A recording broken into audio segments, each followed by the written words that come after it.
ہم قرآن مجید فرقان حمید کی سورہ البقرہ کی ترکیب نحوی صرفی کر رہے ہیں، اور الحمدللہ 174 آیات مبارکہ اس سورہ مبارکہ کی ہم مکمل کر چکے ہیں۔ اس کا مقصد ہے کہ ہم خود سے قرآن مجید کا ترجمہ کر سکیں، پھر ہم اس کے مفہوم کو اس انالیسس کی روشنی میں واضح کرتے ہیں، لیکن اس میں کوشش یہ کی جاتی ہے کہ پورے اخلاص کے ساتھ، بغیر کسی تعصب کے یا کسی خاص عقیدے کے ساتھ وابستگی کے، قرآن کی جو حقائق ہیں اس کو سامنے لایا جائے۔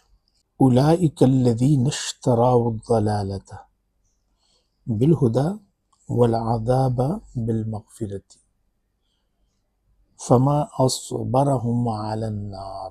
تو اولئک آپ بہت دفعہ پڑھ چکے ہیں کہ یہ اس میں اشارہ ہے، جمع مذکر غائب کے لیے، جمع مؤنث غائب کے لیے ہم اس کو استعمال کرتے ہیں۔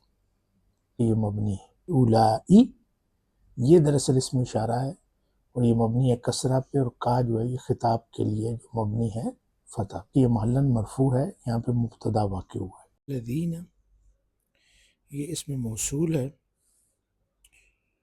اور اس میں موصول بھی مبنی ہوتا ہے، فتح بھی مبنی ہے، اور محلاً مرفوع ہے چونکہ یہ اولئک کی خبر بن رہا ہے۔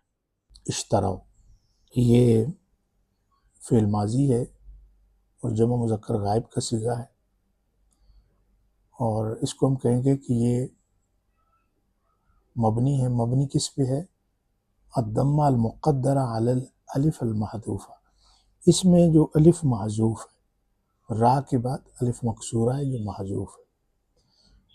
واو کے اوپر جو آپ کو پیش نظر آ رہا ہے تو یہ التقاء الساکنین کی وجہ سے۔